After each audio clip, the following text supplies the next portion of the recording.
హరే కృష్ణ. మన తెలుగు వ్లాగ్స్కి స్వాగతం. ఈరోజు అత్తయ్య స్టైల్లో చేపల పులుసు ఎలా చేస్తున్నారో చూద్దాం రండి.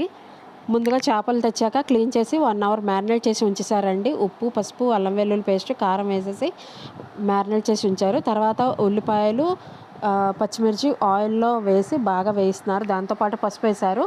తర్వాత అల్లం వెల్లుల్లి పేస్ట్ వేసి బాగా వేగిస్తున్నారు. అది బాగా వేగిన తర్వాత ఈ మసాలా పెట్టి 1 అవర్ ఉంచాం కదండి ఫిష్, ఆ ఫిష్ ముక్కలు వేస్తున్నారు.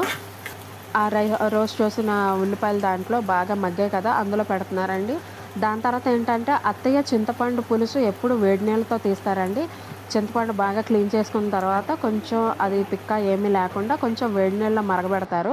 అది కూడా పక్కన పెట్టుకుంటారు. దాని తర్వాత ఏంటంటే మనకి ఉప్పు కారం ఎంత పడుతుందో పులుసుకి అది వేస్తున్నారు. కళ్ళుప్పు వేశారు.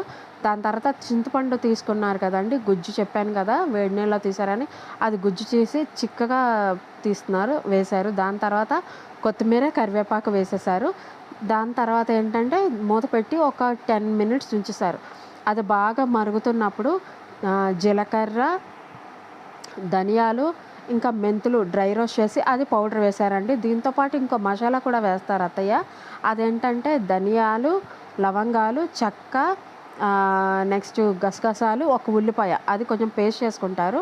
ఆ పేస్ట్ చేసుకున్నది కూడా కొంచెం అది బాగా మగ్గుతున్నప్పుడు, పులుసు బాగా మరుగుతున్నప్పుడు అది వేస్తారు. పులుసు చిక్కగా ఉంటుందంట. దాంతోపాటు సండే కదండి, కొన్ని స్పెషల్స్ కూడా చేసుకున్నాం. పులావు, ఎందుకంటే చేపల పులుసు మా వారు తినరు, ఆయన కోసం మళ్ళీ చికెన్ చేసాం, కొంచెం మటన్ కూడా చేసుకున్నాం. ఇదే నా వీడియో అండి.